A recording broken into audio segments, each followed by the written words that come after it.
नमस्कार, टीवी9 भारतवर्ष में स्वागत है आपका। आपके साथ मैं हूं सुमेरा खान। एनसीपी चीफ शरद पवार को आज संडे सरप्राइज मिला। वो सरप्राइज ऐसा था जिससे महाराष्ट्र की सियासत में बड़ा बवंडर आ गया। महाराष्ट्र की सियासत में एनसीपी का वजूद बनाने में शरद पवार ने पूरे 25 साल लगा दिए। आज उसी एनसीपी को बचाए रखने का संकट है और यह संकट शरद पवार के भतीजे अजित पवार की वजह से आया है। अजित पवार ने आज दोपहर डिप्टी सीएम की शपथ ली और महाराष्ट्र सरकार में शामिल हो गए। अजित पवार का दावा है कि उनके साथ 40 विधायक हैं। अब सवाल ये उठ रहा है कि क्या महाराष्ट्र की सियासत में सीनियर पवार का सियासी करियर अस्त हो जाएगा या जूनियर पवार ज्यादा असरदार साबित होंगे। आखिर कैसे अजित पवार ने 48 घंटे में पूरा खेला कर दिया, इस एक्सक्लूसिव रिपोर्ट में आप भी देखिए। एनसीपी में बगावत की सबसे प्रामाणिक इनसाइड स्टोरी।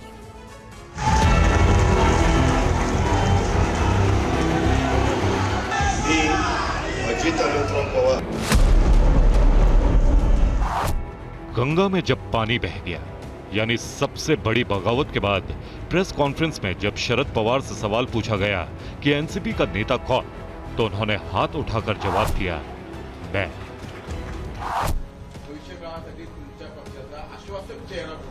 शरद पवार।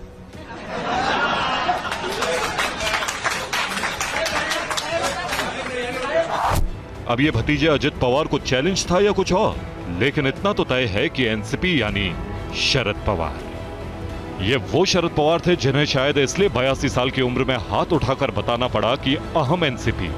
इस तरह बताने की नौबत इसलिए आई क्योंकि 22 दिन पहले जो हुआ उसकी कुलबुलाहट से एक बड़े तूफान की आहट तो थी, लेकिन ये तूफान इतने बड़े बवंडर में बदल जाएगा कि एनसीपी खंड खंड हो जाएगी।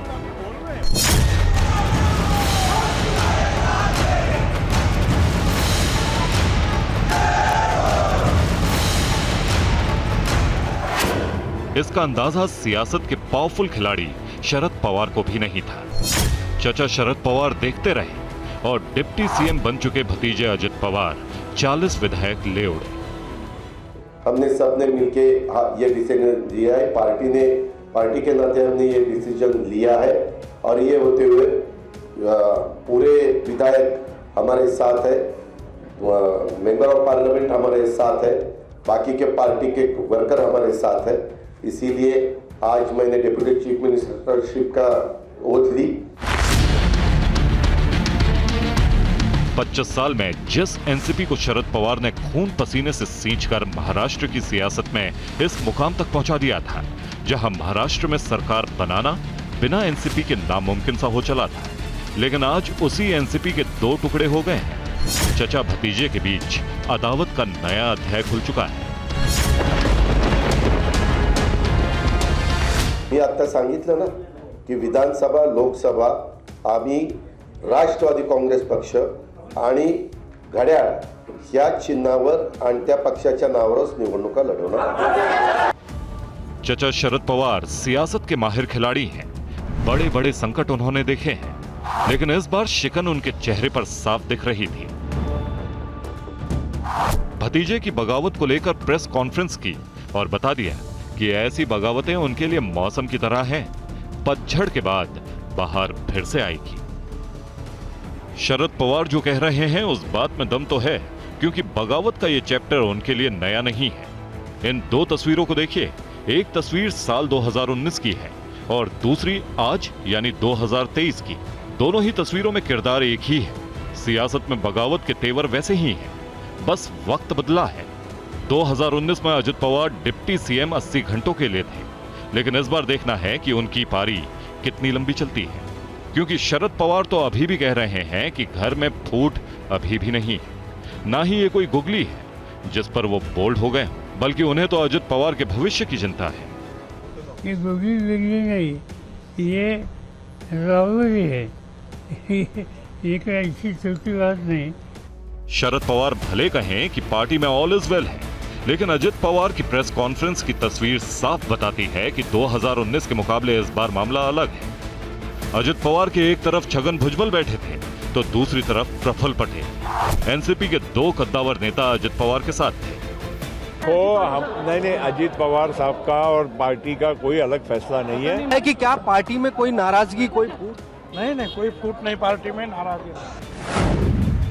अब सवाल है कि आखिर महाराष्ट्र की राजनीति का संडे सस्पेंस पॉलिटिकल थ्रिलर क्यों रिलीज हुआ?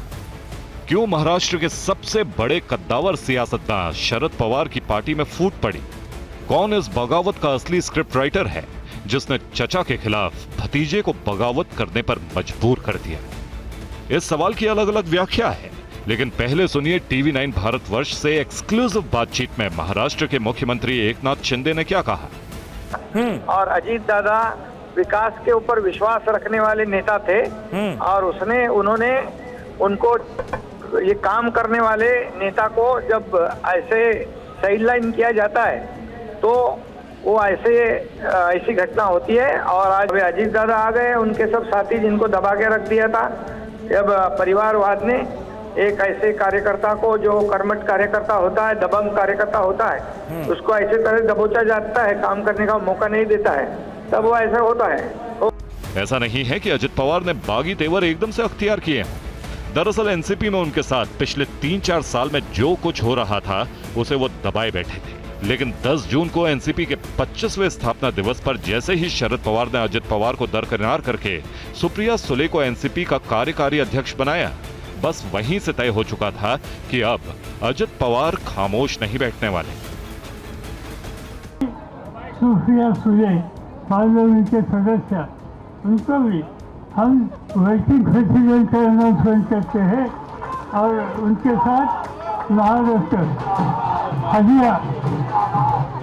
हरियाणा, पंजाब, महिला, युवती एंड लोकसभा का कोऑर्डिनेशन, ये काम उनके ऊपर रखते हैं। शरद पवार के ऐलान ने अजित पवार को इतना बेचैन कर दिया कि उन्हें एनसीपी पराई लगने लगी और 2019 वाले बागी तेवर फिर से जिंदा हो गए, जिसके बाद 22 दिनों में बगावत की पूरी पटकथा तैयार होती चली गई। कई सीक्रेट मीटिंग्स हुई और संडे को पूरा खेल सामने आ गया। छगन चंद्रकांत भुजबळ गांभीर्यपूर्वक दृढकथन करतो की मी अदिती वरदा सुनील तटकरे ईश्वर साक्ष शपथ घेते की मी अनिल भाईदास पाटील ईश्वर साक्ष शपथ घेतो की।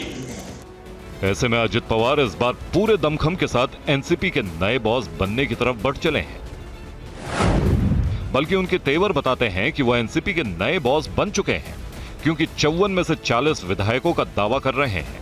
ऐसे में शरद पवार के खेमे में सिर्फ 14 ही विधायक बचेंगे, जो आधे से भी बेहद कम हैं, जिनको समेटने का दावा भी अजित पवार खेमे की तरफ से किया जा रहा है। बल्कि महाराष्ट्र के सीएम एकनाथ शिंदे ने तो एक कदम आगे की बात कह दी। वो बोले एनसीपी टूट गई है, अब महाआघाड़ी का भी कोई वजूद नहीं बचा है। काम करत नाही, राज्याचा विकास ज्या वेगाने सुरू आहे त्यामुळे विकासाला साथ दिलेली आहे अजितदादांनी।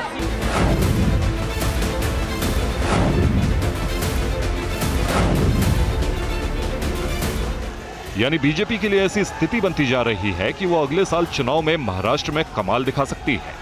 लेकिन एक बड़ा खतरा खुद बीजेपी खेमे में भी पैदा हो गया है कि शिवसेना और एनसीपी के बागियों की ऐसी फौज तैयार हो चुकी है, जिसे संभालने में अगर जरा भी चूक हुई तो बीजेपी के लिए भस्मासुर साबित होंगे। Bureau report, TV9 Bharatvarsh. कहां तो शरद पवार सियासत से रिटायरमेंट का सोच रहे थे और कहां अब वो एनसीपी का अस्तित्व बचाने की जंग लड़ने के लिए मैदान में कूद पड़े हैं। वक्त और वजूद की ये अदला बदली सिर्फ 60 दिन में हुई है। 60 दिन पहले शरद पवार ने जब इस्तीफे का ऐलान किया था, तब तमाम एनसीपी कार्यकर्ता और विधायक उन्हें मनाने में जुट गए थे। उसमें अजित पवार भी शामिल थे। लेकिन 60 दिन बाद हालात और जज्बात दोनों बदल गए। अब वही 40 विधायक और 3 सांसद शरद पवार का साथ छोड़ अजित पवार के साथ आ गए हैं, जो 60 दिन पहले शरद पवार को इस्तीफा वापस लेने के लिए फरियाद कर रहे थे।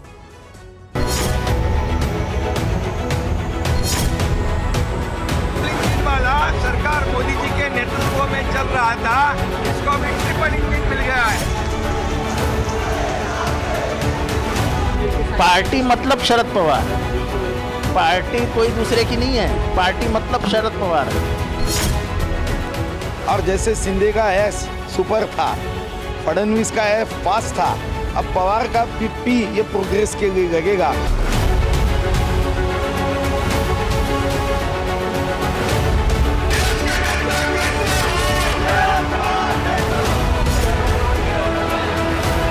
दो मई से लेकर 2 जुलाई तक 60 दिन में एनसीपी की तस्वीर बदल गई। 60 दिन में एनसीपी में पावर बदल गई। 60 दिन में ऐसा खेल हुआ कि पूरी एनसीपी बदल गई। ये तस्वीर 2 मई की है, जब शरद पवार ने एनसीपी के अध्यक्ष पद से इस्तीफा देकर सबको चौंका दिया था। उस वक्त उनके साथ अजित पवार थे, प्रफुल्ल पटेल थे, छगन भुजबल थे। उस वक्त बीच में शरद पवार और अगल बगल भुजबल और पटेल थे। अजित पवार भी वहीं बैठे थे। लेकिन 2 जुलाई आते आते तस्वीर पूरी तरह बदल गई। अब शरद पवार की तरह बीच में अजित पवार बैठे थे और उनके अगल बगल भुजबल और प्रफुल्ल पटेल थे। हालांकि इस बीच शरद पवार भी इस्तीफे से पलट गए थे और 2 नए कार्यकारी अध्यक्ष चुन लिए थे, जिसमें अजित पवार का नाम नहीं था। अब सवाल उठ रहा है, आखिर 60 दिन में तस्वीर कैसे बदल गई? टीवी 9 भारतवर्ष की एक्सक्लूसिव इनसाइड स्टोरी में देखिए अजित पवार ने कैसे पूरा खेल बदल डाला। आप सोच रहे होंगे कि महाराष्ट्र के सियासी खेला की बुनियाद मुंबई में रची गई होगी, लेकिन आपको ये जानकर हैरानी होगी कि ये खेल दिल्ली में हुआ। 2 दिन पहले अजीत पवार दिल्ली में थे और उनके पास उन 40 विधायकों की सूची थी जिसके दम पर वो चाचा शरद पवार से बगावत करने वाले थे। टीवी 9 भारतवर्ष को सूत्रों के हवाले से जानकारी मिली है कि दिल्ली में 2 दिन पहले गृह मंत्री अमित शाह से अजित पवार की मुलाकात हुई थी और इसी के बाद यह तय हुआ था कि अजित पवार शिंदे सरकार का हिस्सा बनेंगे। अब आप शपथ ग्रहण की तस्वीर देखिए। यह तस्वीर तब सामने आई जब सुबह अजित पवार ने अपने सरकारी आवास पर विधायकों की मीटिंग बुलाई थी। इस बैठक में सुप्रिया सुले मौजूद थी, लेकिन चाचा पवार को इसकी भनक नहीं थी। विपक्ष के नेता होने के नाते अजित पवार को पार्टी विधायकों की बैठक बुलाने का हक है, लेकिन यहां खेल दूसरा था। यह ऐसा खेल था जो अजित पवार 2019 के विधानसभा चुनाव के बाद बीजेपी के साथ सरकार बनाकर खेल दिखा चुके हैं। 3.5 साल के भीतर दूसरी बार अजित पवार ने बीजेपी के साथ उप मुख्यमंत्री की शपथ ली। पहली बार उनके खेल को चाचा पवार ने पलट दिया था, जब वो सिर्फ 80 घंटे के उप मुख्यमंत्री रह पाए थे। लेकिन इस बार चाचा पवार बेबस है।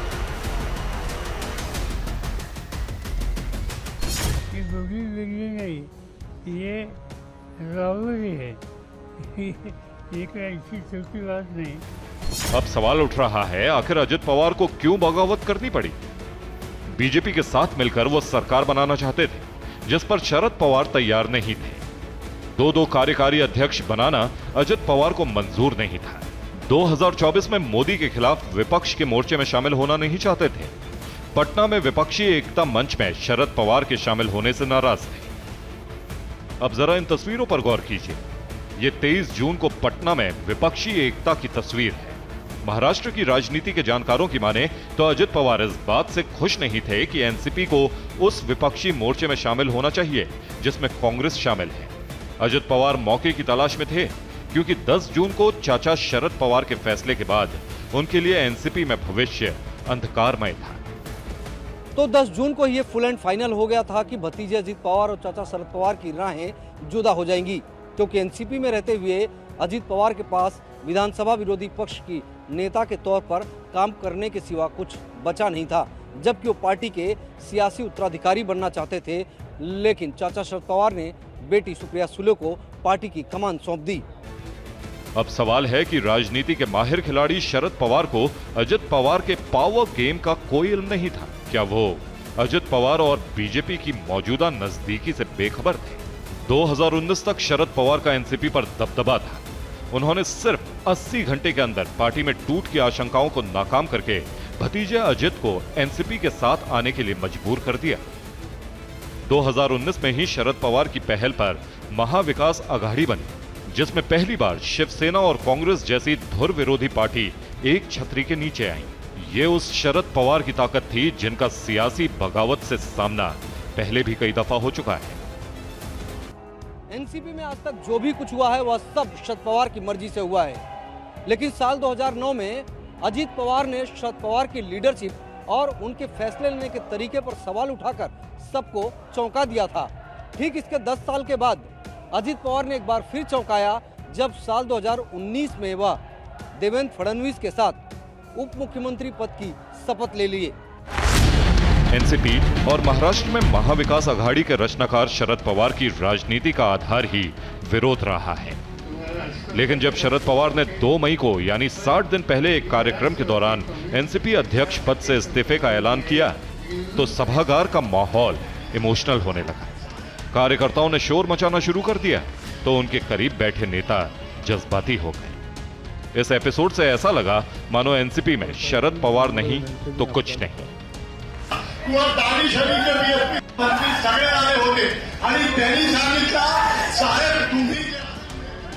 लेकिन 2 महीने में खेल बदल गया।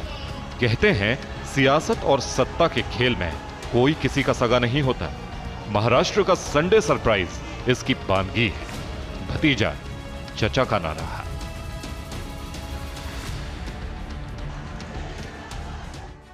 दरअसल महाराष्ट्र में मौजूदा खींचतान के पीछे सबसे बड़ी वजह मराठा वोट बैंक है। महाराष्ट्र की सियासत में मराठा वोट बैंक जीत हार तय करने का दम रखता है। इसीलिए बीजेपी इस कोशिश में लगी है कि किसी भी तरह शिवसेना और एनसीपी के मराठा वोट बैंक में सेंधमारी की जा सके।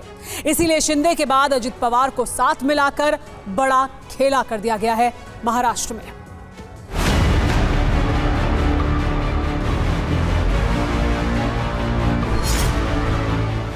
अगले साल चुनाव है। इसी वजह से अजित पवार ने ऐसा सियासी दांव चला है जिससे चचा शरद पवार की हर चाल चित होती जा रही है। अजित पवार के डिप्टी सीएम बनते ही महाराष्ट्र की सियासत में एक साथ कई बाजी खेली जाने लगी। शरद पवार अब एनसीपी के वजूद बचाने की सियासी जंग लड़ने में जुट गए हैं। अजित पवार अपने सियासी करियर को नई ऊंचाई पर ले जाने की कवायद कर रहे हैं। उद्धव ठाकरे पहले से ही बागियों के संकट से घिरे हैं। शिवसेना को बचाने की चुनौती है। वहीं एकनाथ शिंदे के सामने 2024 में दोबारा सत्ता में कायम रहने का बड़ा चैलेंज है। जबकि देवेंद्र फडणवीस आने वाले चुनाव में बीजेपी को सबसे बड़ी पार्टी बनाए रखने का दम भर रहे हैं। जाहिर है अब मुकाबला इतना खड़ा और मुश्किल हो चला है कि सियासी पार्टियों को भी समझ नहीं आ रहा कि किसका वोट कहां चला जाएगा, कौन किसके वोट बैंक में सेंधमारी कर लेगा। इसे लेकर घबराहट सबके अंदर है, लेकिन सब बयान बहादुर बने हुए हैं। उनका साथ सभी लोगों ने दिया है।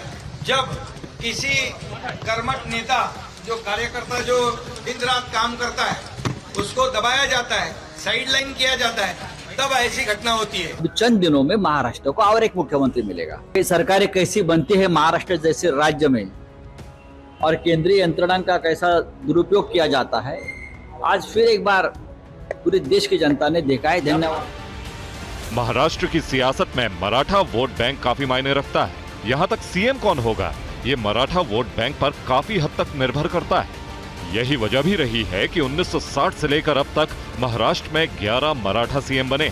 ऐसे में बीजेपी मराठा वोट बैंक पर नजर गड़ाए रहती है, जबकि शिवसेना और एनसीपी का भी कोर वोट बैंक मराठा ही है। महाराष्ट्र की 13 करोड़ की आबादी है, जिसमें मराठा समुदाय की हिस्सेदारी 32% से ज्यादा है। राज्य की 288 विधानसभा सीटों में से 200 पर मराठा वोटरों की जीत हार में अहम भूमिका रहती है। इसलिए इस वोट बैंक को लेकर खींचतान रहती है। महाराष्ट्र में 4 बड़े नेता हैं जो मराठा समुदाय पर अच्छा खासा प्रभाव रखते हैं। उद्धव ठाकरे, एकनाथ शिंदे, अजित पवार, अशोक चौहान।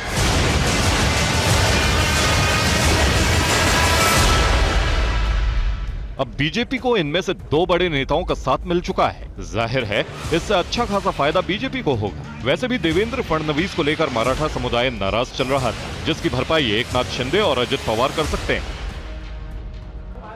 हमारे साथ सभी विधायक है और हमारे साथ सभी पार्टी के लीडर है, सभी का हमें आशीर्वाद है। महाविकास आघाड़ी मजबूती से महाराष्ट्र में खड़ी रहेगी, तब तक कोई भी चुनाव कराने की हिम्मत शिंदे फडणवीस सरकार में नहीं है।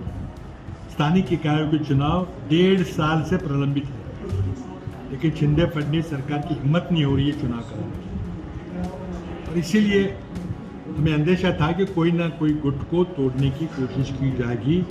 आज ये कोशिश सफल हुई, लेकिन मुझे अभी की जो स्थिति है उसके मुताबिक 2019 लोकसभा चुनाव में शिवसेना को 39% मराठा वोट मिले थे, जबकि एनसीपी को 28%, बीजेपी को 20%, जबकि 9% कांग्रेस और 5% में अन्य पार्टियां शामिल थीं।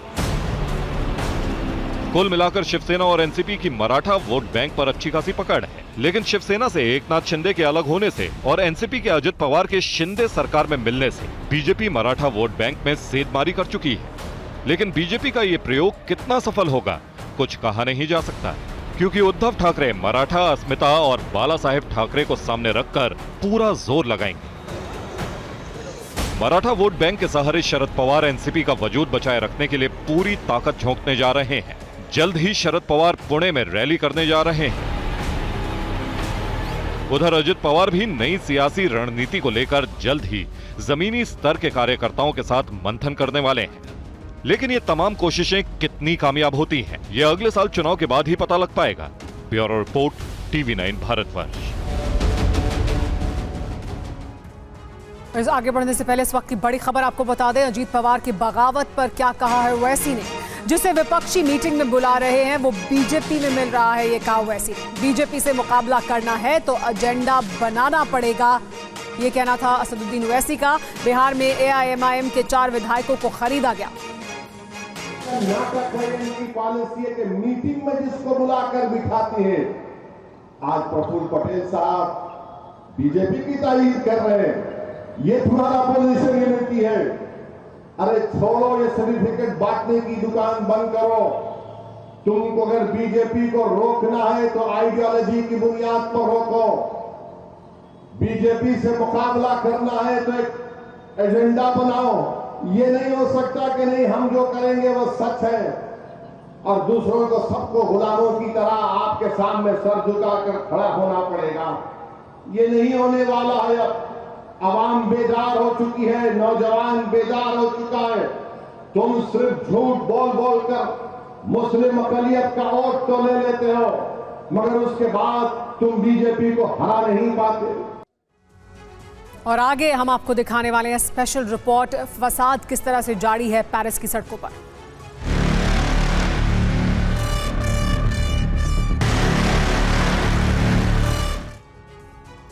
क्या ट्रैफिक के नियम तोड़ने की सजा सीधे गोली मारना है? क्या ऐसी गलती करने पर किसी भी शख्स को मौत के घाट उतारना जायज है?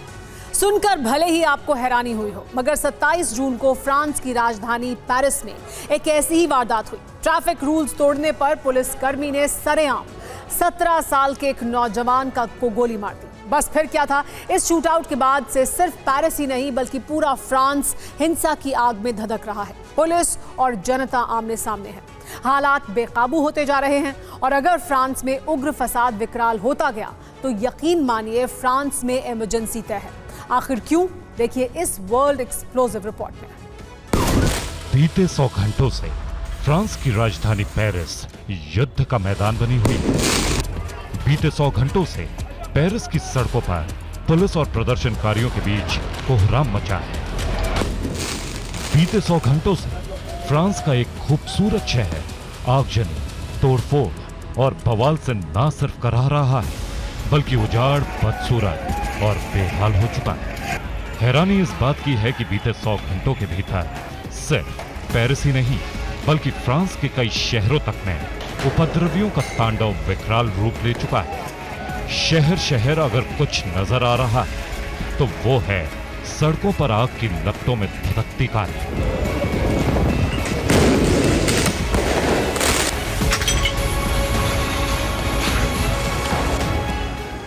बहुमंजिला इमारतों से उठता धुएं का गुब्बार और सब कुछ खाक कर देने को आमदा प्रदर्शनकारियों की भीड़।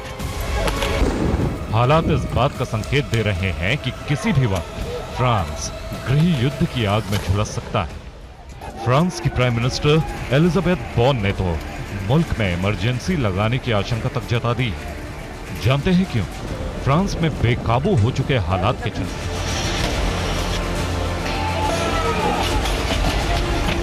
पुलिस और प्रदर्शनकारियों के बीच छिड़ चुके अघोषित युद्ध के चलते दरअसल फ्रांस के इंटीरियर मिनिस्टर गेराल्ड डरमेनिन की माने तो प्रदर्शनकारियों ने पूरे फ्रांस में अब तक 2000 से ज्यादा कारें फूंक दी। उपद्रवियों ने 700 से ज्यादा दुकानों, रेस्टोरेंट और बैंकों में आगजनी की। फ्रांस में दंगाइयों ने 500 से ज्यादा बिल्डिंग्स को नुकसान पहुंचाया है। करीब 4000 जगहों पर आगजनी की घटनाओं को अंजाम दिया गया है। प्रदर्शन में अब तक 200 से ज्यादा पुलिसकर्मी घायल हो चुके हैं। उपद्रवियों के टारगेट पर दुकान, सुपरमार्केट्स, रेस्टोरेंट, बैंक, सरकारी इमारतें, पब्लिक ट्रांसपोर्ट, यहां तक कि रिहायशी बिल्डिंग्स भी हैं, जहां आगजनी के साथ साथ तोड़फोड़ की गई।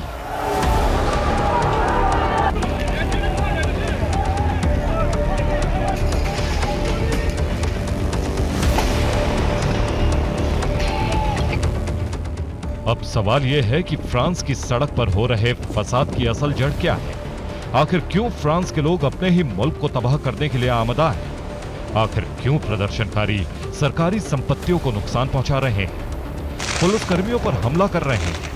तो उसकी वजह है 27 जून को पेरिस के नैनतेरे में हुआ एक शूट आउट, जिसमें 17 साल के नौजवान की मौत हो गई। टीवी स्क्रीन पर जो तस्वीरें आप इस वक्त देख रहे हैं, ये उसी शूट आउट कांड की है, जिसके बाद पूरे फ्रांस में आग लगी हुई है। हर तरफ उग्र प्रदर्शन और बवाल मचा हुआ है, क्योंकि ट्रैफिक के एक रूल तोड़ने पर फ्रांस पुलिस के एक अफसर ने 17 साल के नाहेल को गोली मारी, उसे मौत के घाट उतार दिया। यकीन ना हो तो इस वीडियो को गौर से देखिए।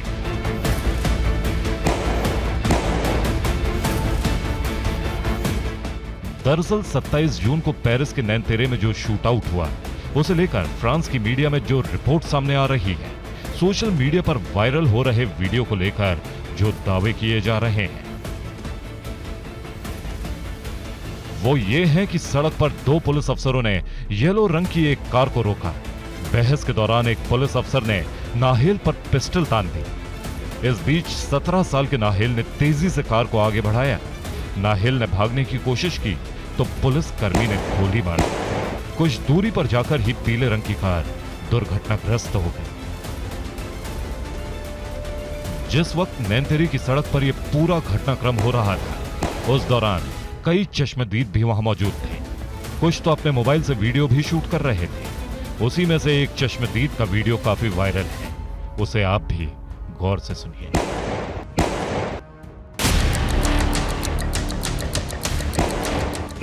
17 साल के नाहेल ने मौके पर ही दम तोड़ दिया। वहीं जिस पुलिस अफसर ने इस वारदात को अंजाम दिया, उसे सस्पेंड करने के बाद हिरासत में ले लिया गया। खुद फ्रांस के राष्ट्रपति ने इस घटना को गैर जिम्मेदाराना बताया। 27 जून को नाहेल का शूट आउट हुआ। 28 जून को फ्रांस की संसद में इस घटना पर मौन रखा गया, लेकिन असली बवाल शुरू हुआ नाहेल की मौत पर इंसाफ की गुहार लगा रहे लोगों के एकजुट होने, फ्रांस की पुलिस और सरकार के खिलाफ प्रोटेस्ट करने से, जिसमें नाहेल की मां भी शामिल है। नाहेल अपनी मां का इकलौता बेटा था और टेक अवे डिलीवरी करता था। अल्जीरियाई मूल के नाहेल का कोई क्रिमिनल रिकॉर्ड नहीं था। इसके बावजूद उसे क्रिमिनल मानकर गोली मारी गई। बस फिर क्या, इस घटना ने फ्रांस को झकझोर कर रख दिया। नाहेल के समर्थन में सैकड़ों की भीड़ सड़कों पर उतर आई और बड़े पैमाने पर प्रदर्शन शुरू हो गया। प्रदर्शनकारियों को रोकने के लिए पुलिस ने आंसू गैस के गोले छोड़े, लेकिन उपद्रवियों ने पटाखों, आतिशबाजियों का इस्तेमाल किया। पुलिस वालों पर ताबड़तोड़ हमले होने लगे। आप ये जानकर हैरान रह जाएंगे कि बीते 4 दिनों से फ्रांस में जो बवाल हो रहा है, उसे रोकने के लिए 45,000 से ज्यादा पुलिसकर्मियों को लगाया गया है। करीब 2,300 से ज्यादा उपद्रवी गिरफ्तार हो चुके हैं। गिरफ्तार किए लोगों में 30% की उम्र 18 साल से कम है। एक तरफ फ्रांस जलना शुरू हुआ तो दूसरी तरफ इस घटना के 24 घंटे बाद यानी 28 जून को राष्ट्रपति Emmanuel Macron British singer Elton John के कॉन्सर्ट को एंजॉय करते दिखाई दी। बस फिर क्या, इसके बाद तो फ्रांस में फसाद तेजी के साथ बढ़ने लगा। सोशल मीडिया पर राष्ट्रपति के गैर जिम्मेदाराना रवैये की आलोचना होने लगी। 17 साल के नौजवान नाहेल की हत्या के बाद जारी हिंसा के चलते राष्ट्रपति इमैनुअल मैक्रो को अपना जर्मनी दौरा रद्द करना पड़ा। लेकिन हैरानी इस बात की है कि फ्रांस में इस तरह का ये कोई पहला वाकया नहीं है। इससे पहले भी ऐसी कई वारदातें हो चुकी। रॉयटर्स की एक रिपोर्ट की माने तो ट्रैफिक चेकिंग के दौरान फायरिंग में मौत की तीसरी घटना है। साल 2022 में गोलीबारी की 13 घटनाएं रिपोर्ट की गई थी। वहीं 2021 में ट्रैफिक चेकिंग के दौरान फायरिंग की 3 घटना हुई, जबकि 2020 में गोलीबारी की 2 घटनाएं देखने को मिली थी। अब तो खबर यह भी सामने आ रही है कि फ्रांस में फैली हिंसा की आग अब बेल्जियम तक पहुंच चुकी है। फ्रेंच मीडिया के मुताबिक हिंसा के आरोप में ब्रसेल्स में 100 लोगों को गिरफ्तार किया गया है, जबकि ब्रिटेन ने भी अपने नागरिकों को फ्रांस की यात्रा न करने की अपील की है। मतलब साफ है कि अगर हालात ना सुधरे तो आने वाले वक्त में फ्रांस में इमरजेंसी लगना तय है।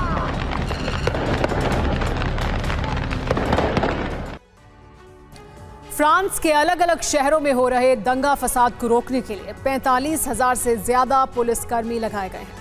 फ्रांस में फिर से शांति बहाल हो, इसके लिए सरकार भी सख्ती से हर कदम उठा रही है। लेकिन इसी बीच ऐसी खबरें भी सामने आ रही हैं कि दंगे की आंच फ्रांस से निकलकर बेल्जियम तक पहुंच चुकी है। बस इसी खबर ने पूरे यूरोप में सनसनी मचा दी है। हर कोई इसी खौफ में है कि जो हश्र फ्रांस का हुआ, कुछ ऐसी ही हालत यूरोप के बाकी देशों में तो नहीं हो जाएगी। आखिर क्यों, देखिए। सब कुछ जलाकर राख कर देने पर आमदा भीड़, जगह जगह आग की लपटें, टूटी हुई दुकानें, सड़कों पर बेखौफ दंगाई। फ्रांस से आ रही तस्वीरों का यह सिलसिला थमने का नाम नहीं ले रहा।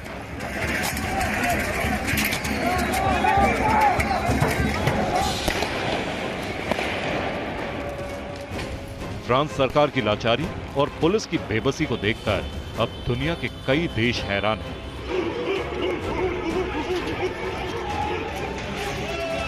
तमाम तरह के सवाल उठ रहे हैं, आशंकाएं जहन में कौंध रही हैं। वो ये कि आखिर ये दंगाई कौन है, क्यों ये अपने ही मुल्क को बदसूरत बनाने पर तुले, सब कुछ खाक में मिलाने के लिए जुटे।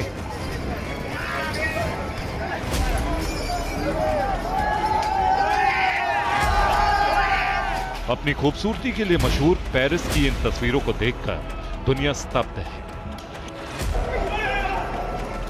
आखिर कब थमेगा ये दंगा? आखिर कब फ्रांस में हिंसा की आग शांत होगी? क्योंकि अब धधकते फ्रांस की चर्चा हिंदुस्तान समेत यूरोप के कई देशों में होने लगी। आखिर क्यों, ये आपको बताएंगे, लेकिन उससे पहले आग के शोलों पर सुलगते फ्रांस के खौफनाक मंजर को देखें। Marseille, France. फ्रांस के मार्सिले की तस्वीरें देखिए। यह शहर पूरी तरह से दंगाइयों के कब्जे में है। दुकानें लूटी गई और फिर आग लगा दी गई। पुलिस का रास्ता रोकने के लिए सड़क के बीच में भी आगजनी की गई। नैनतेरे, फ्रांस। नैनतेरे में भी पुलिस दंगाइयों के आगे बेबस दिखाई दी। जिस इमारत में आग लगी है वो एक बैंक है। बैंक में घुसने के बाद दंगाइयों ने इसे आग के हवाले कर दिया। बैंक में मौजूद कैश भी आग की चपेट में आने से जलकर राख हो गया। Marseille, France. मार्सिले में सबसे बड़ी पब्लिक लाइब्रेरी को दंगाइयों ने जला दिया। हालांकि सोशल मीडिया पर लोगों ने इस घटना की घोर निंदा की और इसे बड़ा नुकसान बताते हुए इस तरह के उग्र प्रदर्शनों पर गहरी चिंता भी जाहिर की। नैंटेस, फ्रांस। फ्रांस का नैंटेस शहर भी दंगाइयों के कब्जे में है। दुकानें लूटी जा रही हैं, सड़कों को बंद कर दिया गया है। दंगाइयों ने जगह जगह आग लगा दी। Paris, France. पेरिस की खूबसूरती तो मानो उजड़ चुकी है। सड़कों के किनारे जली हुई गाड़ियों की लंबी कतार है। पेरिस में दंगाइयों ने कैसा तांडव मचाया है, इसका अंदाजा इन तस्वीरों से हो रहा है।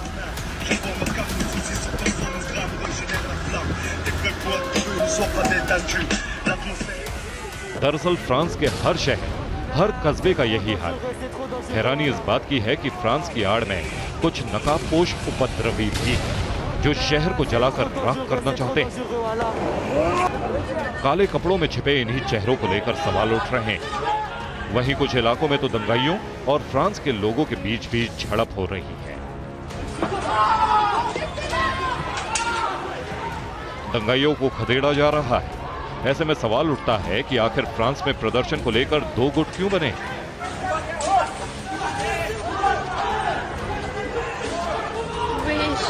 तो आपको बता दें कि फ्रांस में 17 साल के लड़के को गोली मारी गई। लड़के का नाम नाहेल है, मां अल्जीरिया और पिता मोरक्को के हैं। नाहेल के पिता और मां दोनों फ्रांस में शरणार्थी के तौर पर आए थे। 17 साल के अल्जीरियाई मूल के नाहेल को श्रद्धांजलि देने के लिए शरणार्थी जमा हुए। नैनतेरी की इब्न बदस मस्जिद में एक विशेष प्रार्थना सभा का आयोजन किया गया और इसके बाद ही दंगा भड़का। दरअसल फ्रांस में मुस्लिम शरणार्थियों की बड़ी आबादी है। फ्रांस में करीब 10% मुस्लिम आबादी है, जिनमें ज्यादातर अलग अलग देशों से शरणार्थी बनकर आए हैं। अब फ्रांस के लोगों में शरणार्थियों को लेकर गुस्सा है। फ्रांस के लोग अब सरकार पर सवाल उठा रहे हैं कि आखिर फ्रांस में इतने बड़े पैमाने पर शरणार्थियों को क्यों आने दिया गया। फ्रांस में हिंसा के बीच अब यूरोपीय देशों में भी शरणार्थियों को लेकर सवाल उठ रहे हैं। सवाल है कि क्या शरणार्थियों को लाकर बड़ी गलती कर दी गई। पिछले 25 सालों में फ्रांस में मुस्लिमों की संख्या दोगुनी हो गई। अल्जीरिया, मोरक्को, ट्यूनीशिया से बड़ी तादाद में मुस्लिम फ्रांस में आए हैं। फ्रांस में मुस्लिमों की आबादी 60 लाख के करीब हो चुकी है। फ्रांस की मुस्लिम आबादी सालाना 17% की अनुमानित दर से बढ़ रही है। फ्रांस में जो भी हो रहा है उसे यूरोपीय देशों के लिए सबक माना जा रहा है। माना जा रहा है कि अब खुली सीमा नीति में भी बदलाव हो सकता है। वहीं दुनिया इस बात से हैरान है कि फ्रांस ने जिन्हें शरण दिया, जिन्हें घर और रोजगार दिया, एक बेहतर जिंदगी दी, आज वही लोग फ्रांस का एहसान चुकाने के बजाय उसे जलाने पर आमदा है।